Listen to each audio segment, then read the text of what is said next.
Hey everyone, welcome back to my channel CS with Shri.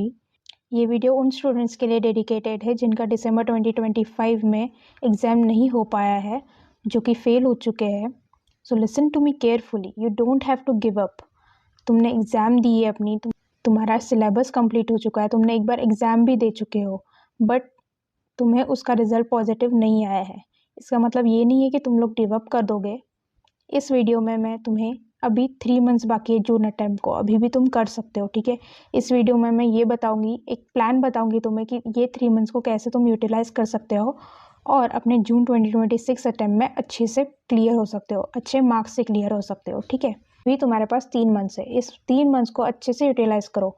तुम्हारा syllabus सिर्फ हो चुका है, तुम्हारे थोड़े बहुत चैप्टर्स बचे होंगे तो उसको कंप्लीट करो। हर एक चीज़ का मैं तुम्हें गाइड दूंगी, डोंट वरी अबाउट एनीथिंग।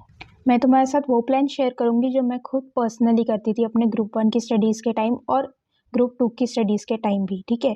तो इफ़ तुम ग्रुप 1 दे रहे हो या फिर ग्रुप 2 दे रहे हो, ये वीडियो तुम दोनों के लिए है, ठीक है। तो अब हम स्टार्ट करते हैं रूटीन के हिसाब से कि तुम्हारा रूटीन कैसा होना चाहिए, ठीक है। इन 3 मंथ्स में तुम्हारी 3 रिविजन हो जानी चाहिए, ठीक है।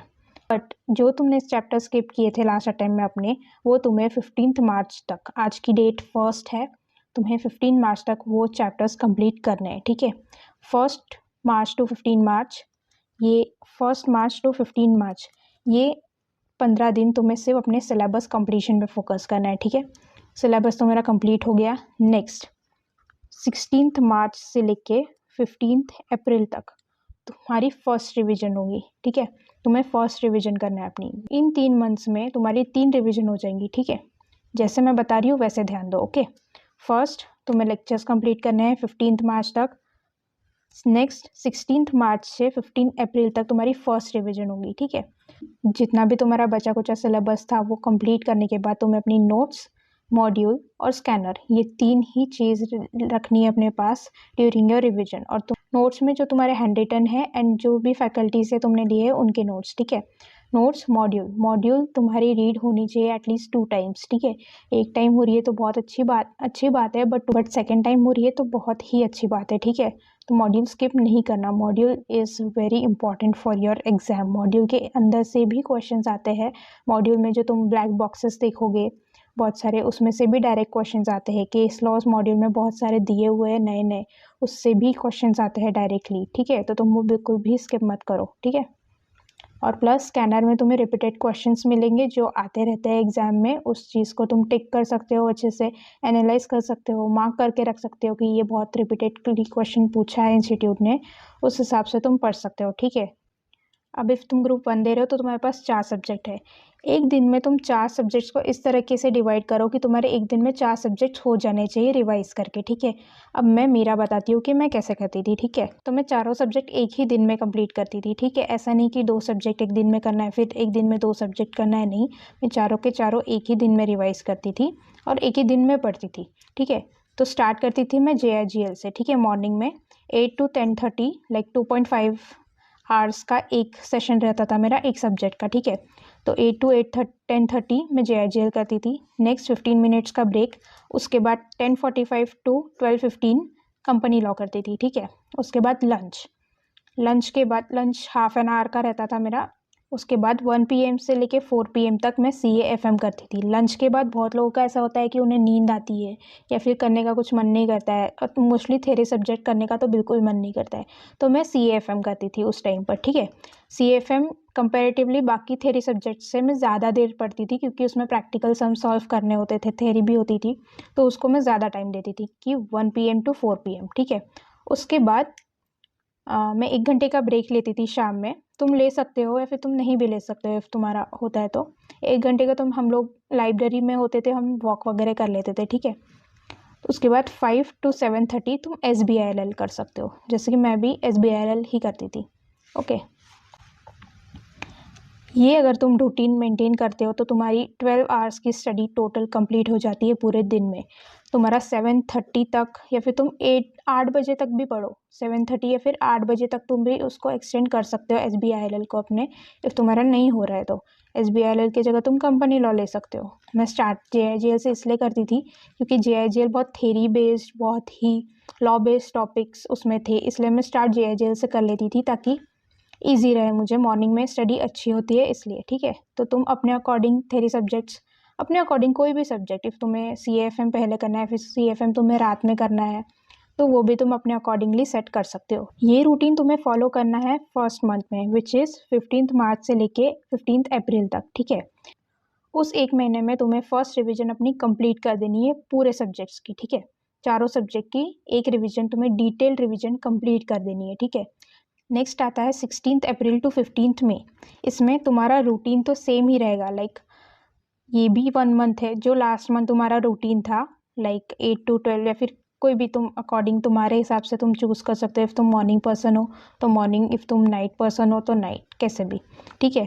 तो ये तुम्हारा तो रूटीन जो फर्स्ट मंथ में था वही तुम्हें कंटिन्यू करना है, प्लस तुम्हें क्या ऐड करना है अपने रूटीन में, तुम्हें पास्ट ईयर क्वेश्चन सॉल्व करना है, तुम्हें स्कैनर सॉल्व करनी है, ठीक है। जो भी तुम्हारा टाइमिंग है पर सब्जेक्ट है, जैसे मैंने दिया था 2.5 आवर्स थ्योरी सब्जेक्ट को, और 3 आवर्स, 3 to 3:30 आवर्स मैंने अपने प्रैक्टिकल सब्जेक्ट्स को दिया था, CAFM और टैक्स को, ठीक है। जब तुम अपने रिवीजन के सेकेंड फेज में या फिर सेकेंड रिवीजन और सेकेंड मंथ में चले जाओगे, तब तुम्हें अपना पर्टिकुलर रिवीजन का टाइमिंग जो पर सब्जेक्ट का था, विच इज़ फ्रॉम 8 to 10:30, वो तुम्हें इंक्रीज करना है। मतलब इफ़ तुम 2 घंटे पढ़ते थे एक एक सब्जेक्ट, तो अभी तुम्हें 3-3.5 घंटे पढ़ना है हर एक सब्जेक्ट को, क्योंकि अब ये लास्ट मंथ है तुम्हारी, नेक्स्ट मंथ तुम्हारी एग्ज़ाम है, मतलब कुछ दिनों में ही तुम्हारी एग्ज़ाम है। तो उस हिसाब से तुम्हें अपना रिवीजन का टाइमिंग पर सब्जेक्ट का इंक्रीज करना है, ठीक है।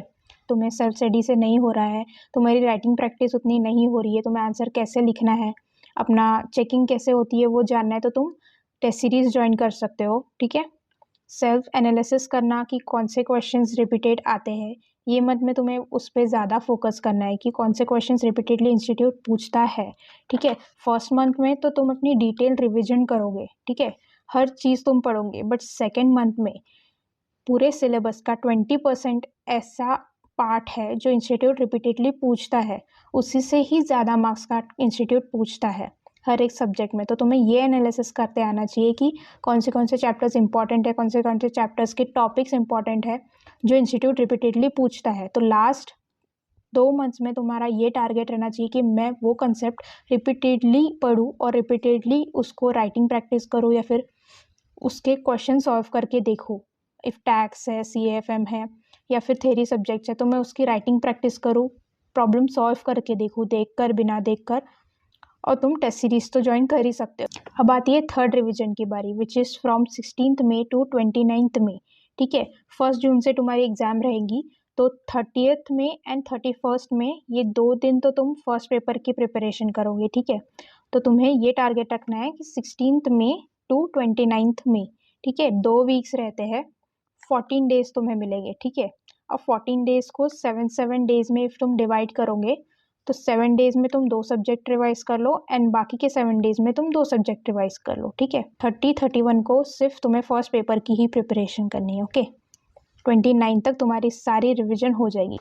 ये था मेरा personal plan for June 2026 exam. If मैं एग्ज़ाम देती तो मैं ऐसे ही पढ़ती। अनफॉर्चुनेटली, नॉट अनफॉर्चुनेटली, थैंकफुली मेरा क्लियर हो चुका है। I am in CS professional now.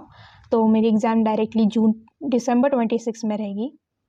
तो मैंने तुम्हें बता दिया है कि तुम्हें ये 3 मंथ्स 100 डेज़ कैसे यूटिलाइज़ करने हैं।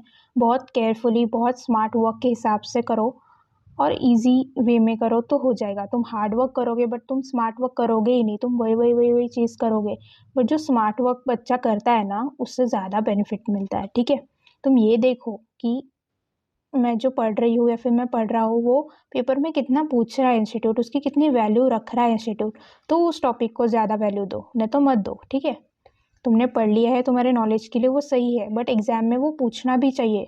तो जो पूछ रहा है इंस्टीट्यूट, जो पूछते आ रहा है, उस पर ध्यान दो और स्मार्ट वर्क उस हिसाब से करो, ठीक है। इफ़ मैं अपनी बात करूँ तो दिसंबर 2025 में मैंने एग्ज़ाम दी थी ग्रुप 2 की, CS एग्जीक्यूटिव ग्रुप 2 की, विच आई क्लियर्ड। बट तब मेरा अक्टूबर में मेरा सिलेबस भी कंप्लीट नहीं हुआ था, एंड मेरे पास रिवीजन के लिए उतना टाइम भी नहीं बचा था। तो मैंने अक्टूबर से ही, लाइक 2 मंथ्स प्रायर, दिसंबर में एग्ज़ाम था, नवंबर एंड अक्टूबर, तो अक्टूबर, 1 अक्टूबर से ही मैंने रिवीजन स्टार्ट कर दी थी। इरिस्पेक्टिव कि मेरा सिलेबस कंप्लीट नहीं हुआ था, मैं पहले सुबह उठकर रिवीजन करती थी, हाफ आधे दिन मैं रिवीजन करती थी और आधे दिन जो बचा मेरा बैकलॉग था वो कंप्लीट करती थी, बट मैंने रिवीजन नहीं छोड़ा। सेम तुम्हें भी करना है, रिवीजन जितना करोगे उतना अच्छा रहेगा। डे 1 से ही तुम्हें अपनी आदत डालनी है कि जो चीज़ हो रही है मैं रिवाइज़ करूँ, ताकि एंड में जाकर मुझे प्रॉब्लम ना हो, ठीक है। तो मैंने भी ये किया था, मेरा बैकलॉग था, मेरे सब्जेक्ट्स लेक्चर्स कंप्लीट नहीं हुए थे, तो वो करते करते ही मैंने रिवीजन स्टार्ट कर दी एंड मैं क्लियर हो गई। तो तुम भी अच्छे से प्रिपेयर करो, रिवीजन करो एंड अपना जून 2026 एग्ज़ाम बहुत अच्छे से दो। डोंट वरी, टेंशन लेने की कोई बात नहीं है, आराम से अटेम्प्ट लगता है। इफ़ तुम्हारे इसमें होगा तो हो जाएगा, इफ़ तुम्हारे इसमें नहीं होगा तो नहीं होगा, उसमें इतने सोचने की बात बिल्कुल भी नहीं है। तुम्हारे हाथ में जो है वो तुम करो, तुम्हारे हाथ में मेहनत करना है, तुम्हारे हाथ में पढ़ाई है, तुम वो करो, बाकी सब हो जाएगा, ठीक। So I end this video here, hope तुम्हें ये हेल्पफुल लगे। तुम प्लीज़ इसको अप्लाई करो, क्योंकि मैंने पर्सनली अप्लाई किया था एंड बिना टेंशन लिए अब हो गया है, रिजल्ट आ गया है। अब रिलैक्स हो जाओ और सिर्फ फोकस करो अपने रिवीजन पर और अपने कॉन्सेप्ट पर, ठीक है। इफ़ तुम्हें कुछ भी हेल्प मिली है इस वीडियो से तो प्लीज़ कमेंट करके मुझे बताओ एंड सब्सक्राइब करो, क्योंकि बहुत सारे स्ट्रैटेजीज़ वीडियो अपकमिंग है मेरे यूट्यूब चैनल पर, ठीक है। Bye, all the best.